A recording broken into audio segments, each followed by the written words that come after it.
had a lot of feelings of grief this weekend, and I'm processing different types of grief. And when we talk about grief, we always, of course, go immediately to death and grieving a loved one or grieving a pet.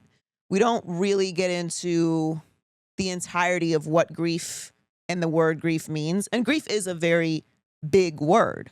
It's a big word, like love, like hate. Grief is an experience that is very deep and complicated. It can be all encompassing. It can be consuming. It can come and go quickly. It's very complicated. And I'm grieving in the very real practical way. And I'm grieving in a very nuanced way right now as well. So I'm grieving a friend. My friend Shirley died earlier this year. She was someone that I was very close with, someone that I shared a lot of spiritual connection with. We did a lot of work together and, shared a lot of traumas and deep conversations together. And, her loss was very public and required a lot of me personally when it happened. And I'm coming down from that and kind of processing what it means for me moving forward, because a lot of what her and I did together was sort of part of my spiritual journey. I think it's pretty obvious at this point that if you've been following me for a while, I'm off the organized religion bandwagon right now, and I really find my connection to spirituality in giving back to other people. And so that's a deep loss for me, and it's something that I've been processing and grieving in the real practical way that we normally associate with grief in losing a person. But I'm also grieving other things as well. I'm grieving my routine of my career that has been in place for almost 20 years. For a very long time, I was on a live show 5 days a week. And that was my life. Like every day doing something, if not the same, very similar from the time that I was in Miami up until last August. And that's a monumental change. Essentially, my entire career, even when I was working as an intern, was a 5-day-a-week live show, either radio or television. And adjusting to that, embracing the new way that I'll be living my life right now, and what it means good and bad for me, because I am a routine person. I'm somebody who needs a routine, who likes a routine. And so I'm grieving that. I'm grieving my reputation. I went through a lot. And no matter what I say or do, it's kind of like a broken mirror where like I can put it back together, but there's just always going to be some parts that you see that are broken. There's always going to be some people who believe what they want to believe. And I've made my peace with that, and I made my peace with that very early. But there is some grief attached to that for me. It's not a simple thing. Making peace with something doesn't mean that you have, at least to me, doesn't mean that you are completely resolved to the results of those choices. And I'm grieving the person that I was before last year.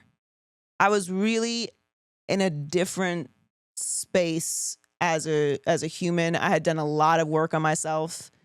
I had reached a point where I really felt like I wasn't surviving anymore. I was thriving, and I let my guard down. And I think everything hit me a little harder because of that. When you move through the world expecting bad things to happen, you're more prepared for them. Now, that's not a soft way to live. It's not a relaxed way to live. But I do know that a lot of people who live that way because they've had to live that way prefer that. I don't prefer it, having experienced the other side, but I now know it'll be very difficult for me to ever be back over there again. It took me my entire adult life to get there, and some years of my childhood. And yeah, I didn't like how I felt. I didn't like how that hit me.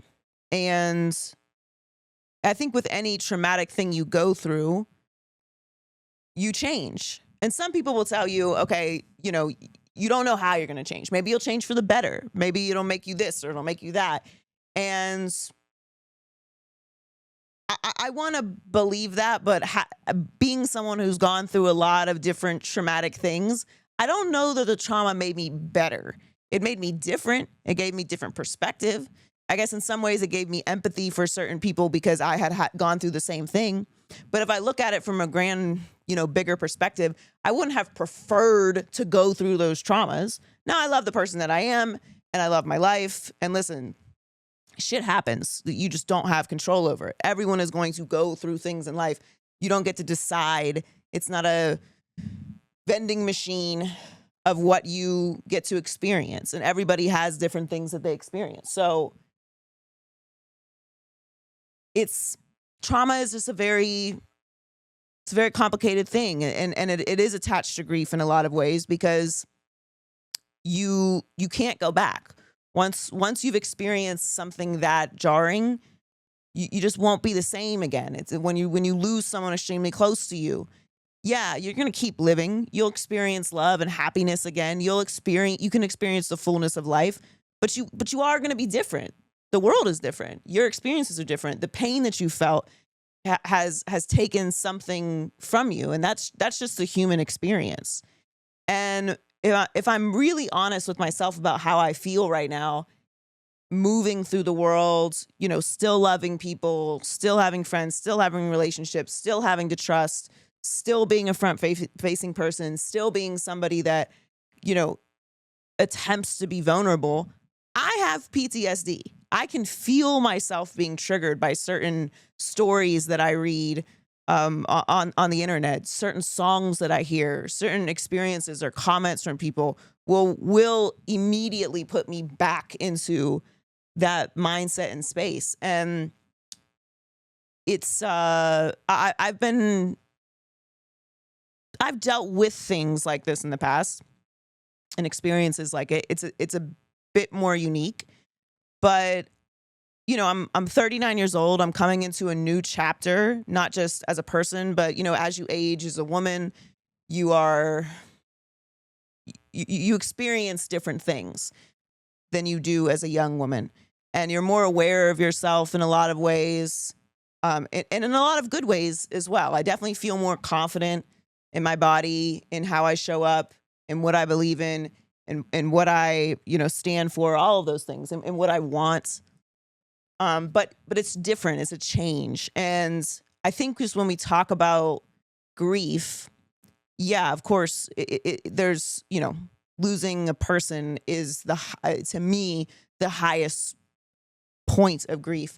But within that word lies all these other different things. And I started with talking about this with watching Bieber's Coachella performance, because when you take the time to look at the person that you were and the way that you looked at the world and the decisions that you made at the time and the people that you had around you at a time and all of the things that happened to you or happened for you, it can really give you a different perspective on things. And it can help to give you some clarity, which I think is a journey that you try to reach for within grief. I think it helps to give you some grace for yourself, which is a big part of processing grief. And it helps you to pivot. It helps you to make different decisions, advocate for yourself more, be more precise about your choices, who's around you, what kind of energy you give, what kind of energy you receive,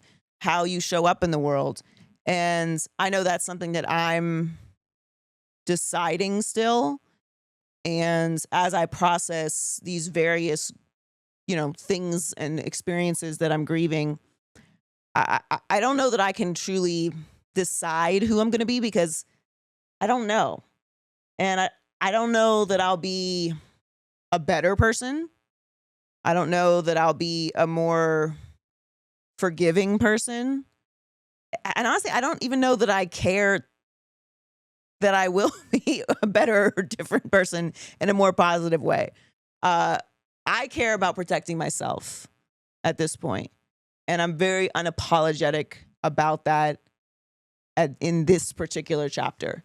Advocating for myself. If I don't feel good, it can't be around me. And,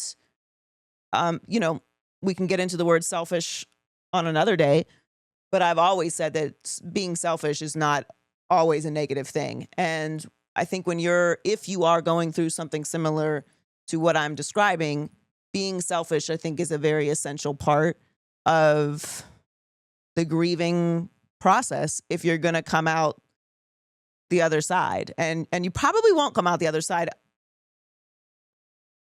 completely full. At least I don't anticipate that I will. Some people do. Some people harness all of the things into this ball of positivity. I don't know that I totally trust that. I know that there's still dark phases of that, and I think that that's probably already part of your personality. If you're someone who does that, obviously I'm not. I'm more of a Daria than I am a ball of sunshine, despite my name. But yeah, it's a process, and it's something that I'm dealing with personally. I felt a connection to that performance in that way from Justin this weekend at Coachella, and yeah, I mean it's a reality that a lot of people. I mean, everyone is going to deal with grief at some point in their life in some way, and how you approach it, I think, should be something that is very personal to you. So that's what I have